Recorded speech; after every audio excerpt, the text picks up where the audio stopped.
If you're planning on buying a new construction or new build home, first of all, listen, they are beautiful, am I right? But there are a few lies that are told, or maybe even just implied by the home builder that you do need to be aware of.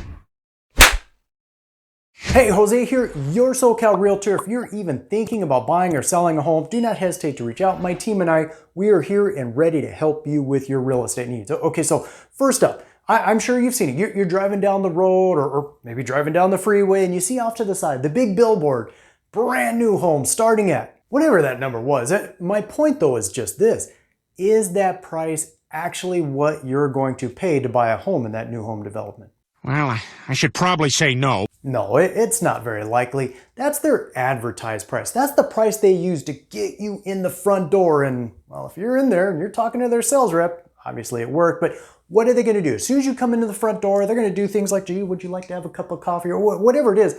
But ultimately, their goal is they want you to go look at their model homes. But those model homes, those are not base models. That's not what you're going to get for the price you saw on the billboard. Yeah, those model homes, they're usually going to have a ton of available upgrades in them. From upgraded flooring to upgraded appliances to upgraded cabinets in the kitchen to upgraded shutters. And they know that how do you go through that model home and look down and be, oh my gosh, just you're falling in love with the beautiful tile flooring that they have in that house, only to find out that your base model, it comes with a pretty generic linoleum flooring. Yeah, I mean, after seeing the flooring in that model home, who's gonna want that? Here's another one, a lot premium. What is that exactly? Depending on where the lot location is in that development for the house that you're having built, it's very common to have a lot premium or just an extra charge for that lot. You know, for instance, maybe you want your house at this location because you want to be able to catch the sunsets in the evenings, or maybe you want this location because it gives you a great view of the mountain range, or maybe you want a corner lot. Whatever it is, there is very likely to be a lot premium charged to that. Here's another lie, or I guess maybe this one really could be more categorized as a misconception, but that builder sales rep, they don't work for you. And I'm sure there's someone watching this right now, and it might even be you that's saying, well, wait a minute, I thought that's exactly what they do. First of all, before I say anything else, hear me when I say this, those builder sales reps, most of them are wonderful, nice people with great intentions for you. I just can't say all are like that, because unfortunately, there are some that the moment you walk in that front door, they see dollar signs over your head. Although, now that I hear myself say that, I guess you could probably say that about sales reps for just about any industry. My point though is that no matter how wonderful they are, how great of intentions they have for you, their job as an employee of the builder, their job is to get people to buy homes that are being built. Again though, hear me, I'm not saying that they're, sneaky, I don't know, typical used car salesman or anything, nothing like that at all. Their job is to get you into one of those new build homes. It's not to maintain an ongoing relationship. Now, real estate agents like myself, we want to maintain an ongoing relationship. We know that one day, and listen, it might not be tomorrow, it might not be next year, but one day you're probably going to move. And we'd like to continue being your go-to person. But that's not the case for them. Again, they're employed by the builder to sell homes for the builder. That's it. And when they've done their job and all those homes are sold, well, the builder packs up and sends those sales reps to another location to sell homes for the builder over there. They don't work for you, at least not the way a realtor does. Another lie I've heard a few times now, and that is when you buy a new build home, you save money when you don't have your own realtor. That's not true. There are builders that would rather you not bring a realtor with you. They might even tell you something about how you'll save money on that house if you don't have a realtor. And the truth of that is, well, it's not true at all. Whether or not you have a realtor has nothing to do with the price of that house. The fee that's paid, the commission that's paid to your agent, your realtor, it has nothing to do with the price of the house. It's already factored in. It's all part of the marketing budget for that builder. And because of that, no, they're not going to change the price whether or not you have a realtor. And that money that was allocated for the realtor to bring somebody to buy this house, well, if you didn't have a realtor, all that means is it doesn't change the price of the house. It just means it's more money that the builder gets to keep. Oh yeah, you better believe they're going to love that. Thank you for that. And not only for that reason alone, they'd rather you not have a realtor, because if you don't, well, then you don't have a representative on your side with industry experience. Someone on your side that knows the process of buying a new build home. And I mean knows the process. Someone that's there to help you avoid any potential pitfalls that, well, could come up along the way of your home being built. Someone that can help you ensure that all bases are covered, or at least as much as they can be covered anyway.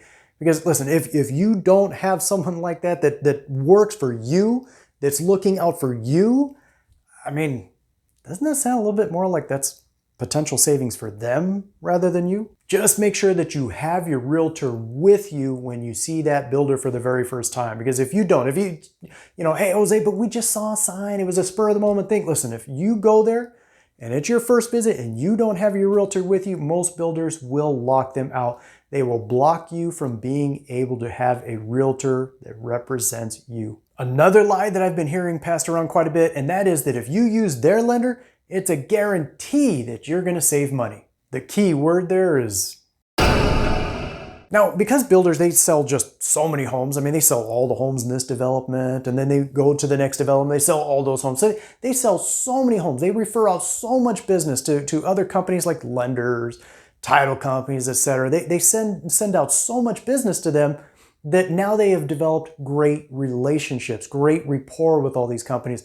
And in fact, actually, a lot of times they get great deals from those companies as well, which is why they're always, or I should say usually anyway, going to offer incentives to you as a buyer to use their lender. But the question is the long-term cost of that home loan, is that the best option for you as a buyer? And listen, it might be. I mean, their loan might just be incredible.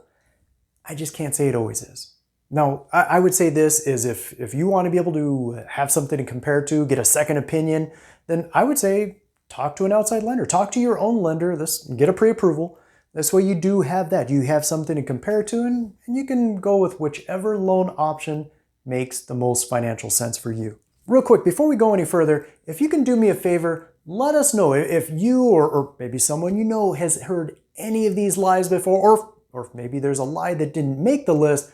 Do me a favor, let us know in the comments below. Another lie you might hear is this, don't worry, you do not need a third-party home inspector.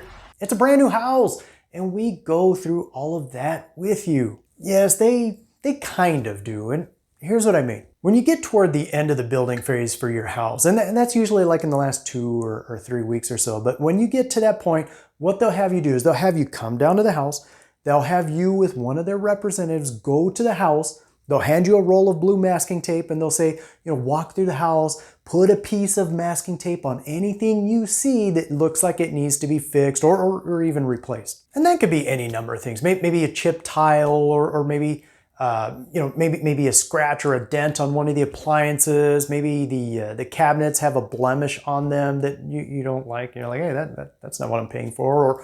Or maybe a door, it's not really closing right. It kind of sticks when you close. Whatever it is, you'll put a piece of blue masking tape on whatever it is that you find. And what they'll do is they'll fix it. They'll take care of all those issues. And then they'll have you come down one more time to be able to walk through, double check, make sure everything was done before the finalization of the purchase of your home. Well, let's be real. Is you going around putting a piece of tape on, blemished cabinets or dented, scratched appliances or chipped tile, or what? Is that the same as having a detailed, in-depth home inspection by a professional inspector? That's a good point. A professional home inspector is going to go through the house. It's going to take them like an hour, probably more like an hour and a half to 2 hours, to go through the entire house in complete detail through each and every room of the house. Now, if we're being perfectly honest with each other here, though, it is going to cost a little bit. I mean, you're probably looking at $400 or $500 typically on average to hire a home inspector. And you don't have to. You don't have to hire a home inspector, but in my opinion, it is worth it. Because I promise you, they will find things that are just slightly under the surface, things that maybe you or your agent or just anyone walking through the house will probably not see because they are slightly under the surface. I have never seen a home inspector go through a house, even a brand new build home, but I've never seen a home inspector go through a house without finding something. And if you do have a home inspector go through the house, now when you go down there to meet with the representative for the builder and put the blue tape on everything, which I would never discourage, you definitely do that. But when you're going down there to meet with them to put the blue tape on everything, you also have this. You have your inspection report. You can now hand that over and say, yes, here's all the blemishes that I want taken care of, but here's my fix-it list too. Another lie that kind of goes along with the inspector lie, and that is it's easier to use the warranties to take care of all these last minute repair needs. This way you can still close on your new build home and move in on time. Yeah, believe it or not, I have actually seen this lie. Not a lot, at least not in my personal experience. I haven't really seen a lot, but I have seen it where what'll happen is, the builder says, you know what, don't worry about it. Why don't we do this? Maybe even handed them the report and they're like, oh man, you got all these needs that need to be fixed. They might say, you know what, let's do this instead of delaying anything and causing you to delay the move into your new home. Just go ahead and move in and use the warranty to take care of all those. And it might just work out, but it might not. Yes, when you buy a new build home, you will get warranties that cover things like the foundation, structural aspects of the home, the appliances, and listen, hopefully you never have to use any of these warranties. That third-party inspection can definitely help. Warranties are a lot like insurance, meaning this. They're very good at looking for the loophole, the reason why they can get out of not having to pay for those repairs. Here's another request. Do me a favor, if you've ever had that experience with insurance, they say, I'm sorry, that's not covered under the policy. Do me a favor, let us know down below. My point though is just this, is if you find things that need to be corrected or taken care of, and instead of having it done now, having it done before you finalize the purchase, before you move in, and you decide to go ahead and do that, put it off until later and have the warranty take care of it, just in my personal opinion, I think that's a mistake. I wouldn't put it off. I wouldn't take the, I don't know if this is the best word to use, but risk of waiting and having one of the representatives from the warranty company come in, look at what needs to be fixed, and okay, yes, no, what, and even, here's the thing, even if they say, sure, that's no problem, that's 100% covered, and we're gonna take care of that, and don't worry about anything. There's still the convenience factor, because now you gotta have work done here at your house while you're trying to live there. My personal opinion, again, I wouldn't put it off. I would have as much as possible that could all be found. I would have it all done before you finalize the purchase, before you moved in. Of course, though, if you do have any questions at all, or if maybe you are thinking about buying or selling a home here or anywhere near the Inland Empire, my contact information is below. Feel free to reach out. Otherwise, until then, we'll catch you in the next one.